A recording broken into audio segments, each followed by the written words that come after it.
Joseph Elgor. Hope you had a good trip. General Orlov is waiting for you at his office. I'll take you there. Your guard can't get in up there. I think we'll go off guarding it out here. I'll fill you in on the details as we leave. Please, head inside.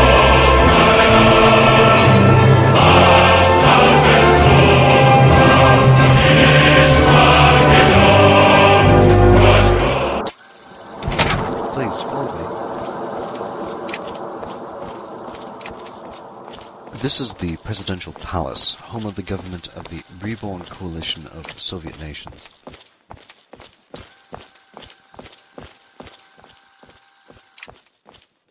They are a militarized society, much like our own.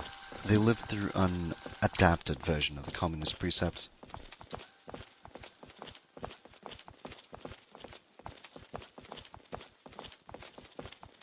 The RCSN rules an area larger than the NCR, but it consists mostly in tundra and has lower population density. Outside cities, however, they benefit from much lower radiation and less abominations than in America.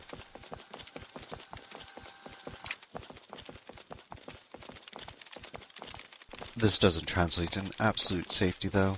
Climate is very rough, and they're having a series of confrontations of a political nature, as well as garden variety bandits and outlaws.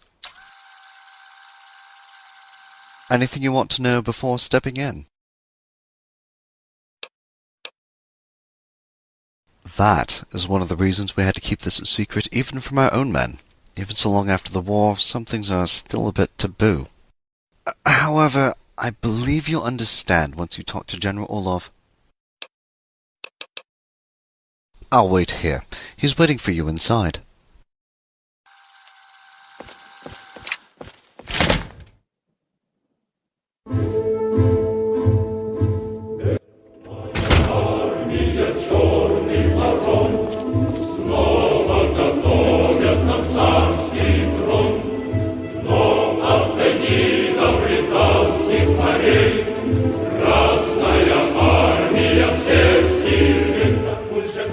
Starship Command, the Saviors of Earth, the last hope of mankind. With your powerful weaponry, you will bring everlasting peace. With your superior technology, you will resurrect civilization. Am I right, Commander?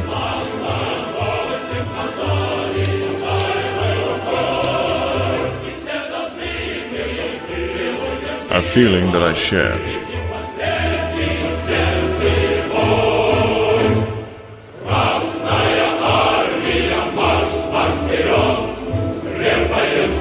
As you may already know, I am General Artyom Orlov. I bid you welcome to Moscow.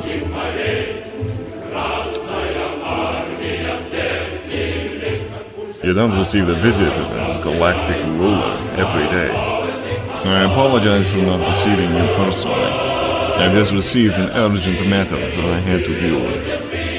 The Soviet coalition requires a lot of attention these days. I expect this will not cause a problem to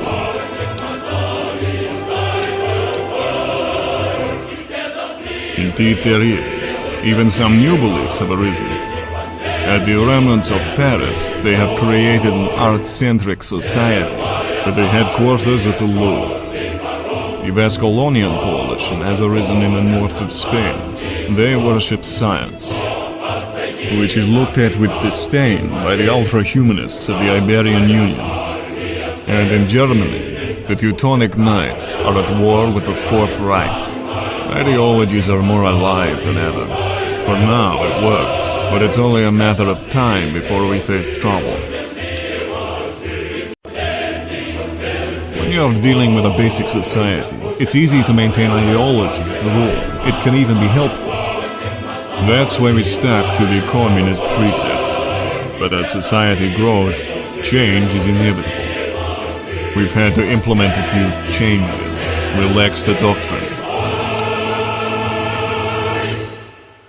Fundamentalism. People who consider a doctrine to be an absolute rather than a means have always been a problem, and they always will be. They call themselves the Bolsheviks, military insurrects. They want the communist ideals to be above everything else. Not for now. The people are with us, as well as the bulk of the army, but we fear that they are up to something.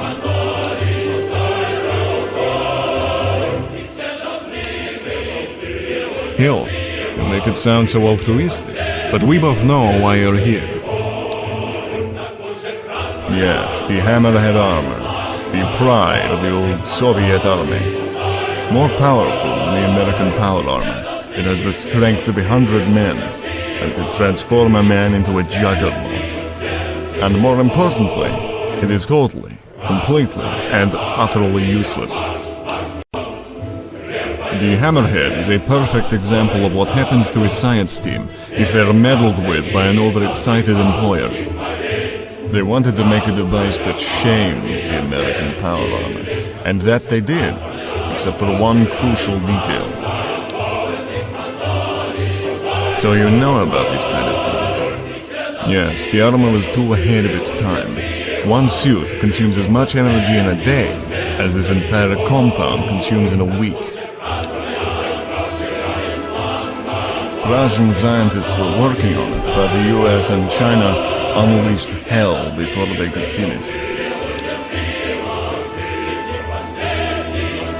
Does it matter anymore? I assume you are not here to discuss ancient history. You want the armors, but they are useless. What would you do with them if I gave them to you?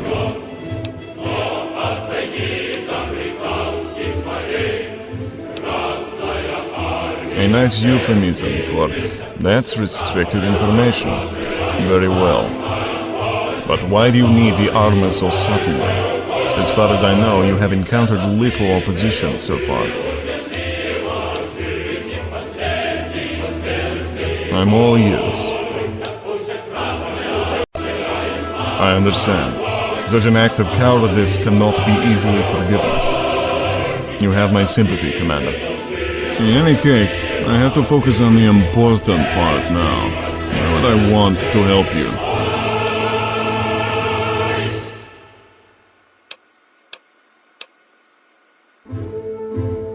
Our needs are quite complex, and even more so than in former times. Even if you wanted to, I doubt that you could truly cover them. Civilian supplies are out of the question, and we don't need military support. But I'm sure that the TSC may be able to offer some options of special value. What can you offer that no one else can?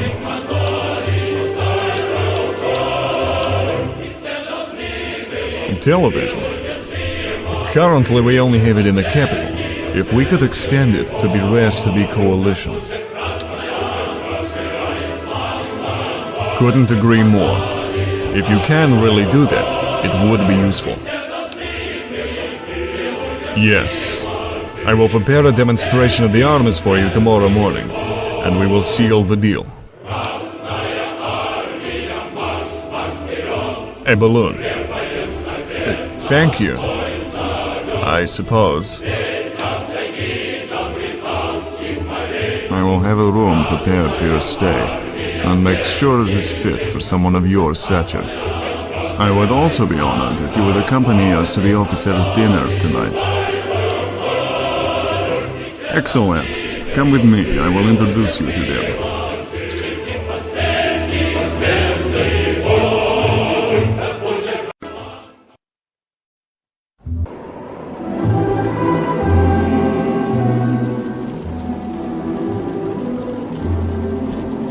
Hello, Commander. Are you available? Thank you.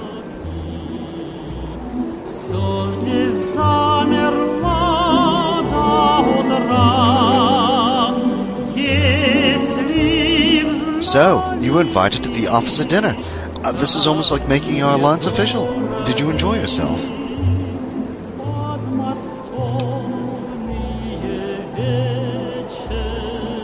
Must be quite the change after all you've had to go through during your wandering years, but you performed wonderfully. No trained diplomat could do better. I thought you would. What do you want to know? Yes? You want a service sheet. 2 years in the infantry, 4 in special operations, 8 at the European Scout Division, and then I came back and got into intelligence. Gained rank, learned disturbing things about incompetent leaders, and defected. And then the Brotherhood bastards betrayed us, and the rest is history. Well, not exactly a division. The Enclave wanted to know what the situation was in Europe, so an elite group was sent there under Schmidt's command. Where do you think he got that violin of his? Getting it out of that museum was quite a pain. He almost lost his right hand.